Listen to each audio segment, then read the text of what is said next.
this make you do?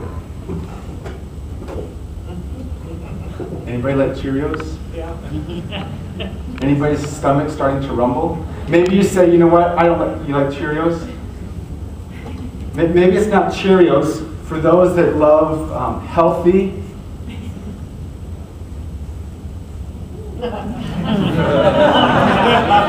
this is healthy, believe it or not. I don't think I believe it either, but it's good. Anybody even hungry? Well, maybe cereal isn't your thing. How about a nice plate of freshly cooked cinnamon rolls? Now the ante's going up, isn't it? It would be really mean if I just sat here and ate them in front of you, wouldn't it? Because you may have already been thinking about food, and now it's even worse, and what's for lunch, and what are you hungry for, though? I mean, isn't it interesting how quickly our stomachs begin to rumble, even at the thought of food, how God has created our bodies to need food. That's a good thing. But ultimately, when it comes to God, do we hunger for Him in a continual way, such as, I'm assuming some of you ate this morning, and now at the sight of this and the sight of this, you're already saying, oh, I'm hungry again. It's a continual thing of every several hours or whatever it is, you start thinking about food because your body craves it. And when you don't get the food, your body lets you know. Blessed are those who hunger and thirst for righteousness. Do you crave righteousness? Or do you try to find your satisfaction elsewhere? They just did a survey not long ago. What gives you the most job satisfaction? Out of 469 people, respect for my boss and I love what I do, tied for 38%. But ultimately, does your job give satisfaction? One day your job's going to end. Either because you retire, or because you get a pink slip, or because you move away. One way or another, it's going to end. And then, where does your satisfaction go? I think that's one of the things that, especially we as men, struggle with. Hi, my name is Daniel. What do you do? And we tie our satisfaction with what we do rather than with who we are. And part of who we are should be consistent with this verse that says, blessed are those who crave what is right. What is it that's right? We're going to be looking at that here this morning. Billionaires crave money. And actually, before we pick on the billionaires too much, people with probably $5 or $10 in their wallet crave money too. See, the important thing isn't the amount of money that you have, it's the mindset. Verse 6 here doesn't say, blessed are those who crave money. Blessed are those who crave a really good job. Blessed are those who crave great relationships or a great marriage. Now, all of those things are good in and of themselves, but what is it, bottom line, that you really want? The Alfred Sloan Work and Family Research Network is the premier online destination for information about work and family.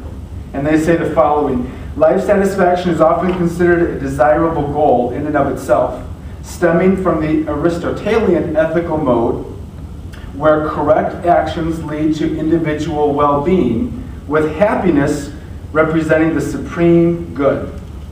Moreover, life satisfaction is related to better physical and mental health, longevity, and other outcomes that are considered positive in nature.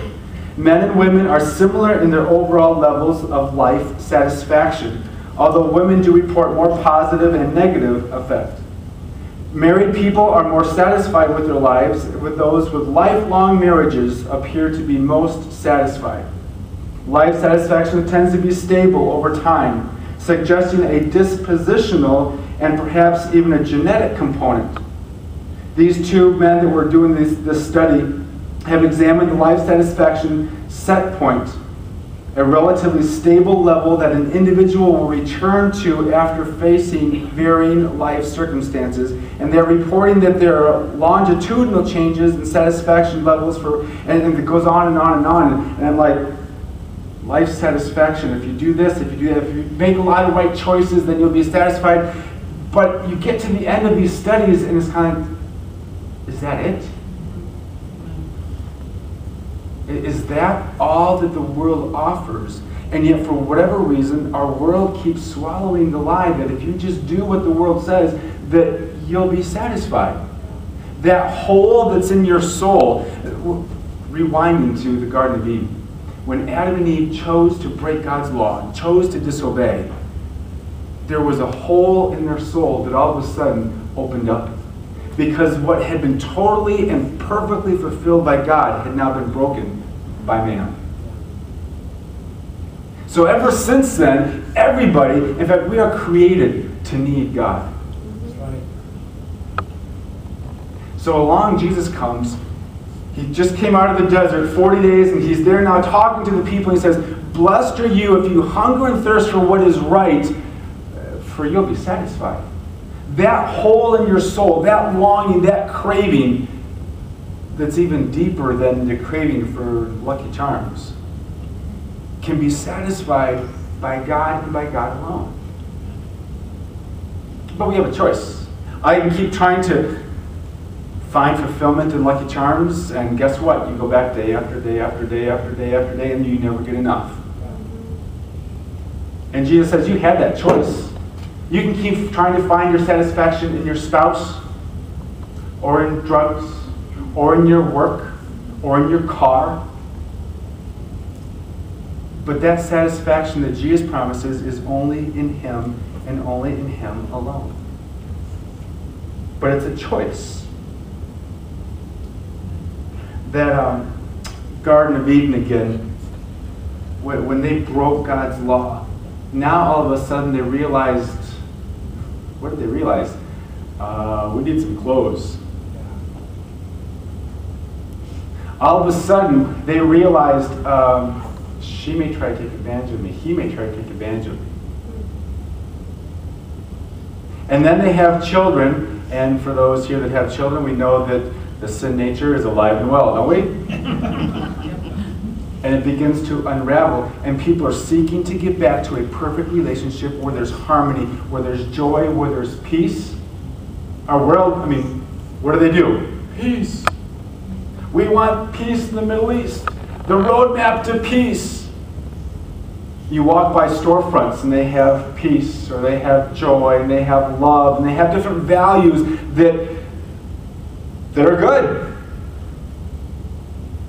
But let's try to live life our own way and still get the joy and peace and love. Let's do things on our own and still expect to be satisfied, and then you have these songs, well-known popular songs, I can't get no satisfaction. And people sing it. But as believers, if you call yourself a believer, do we live in front of people, whether it's Australia or whether it's here, and say, look at what I have in Jesus?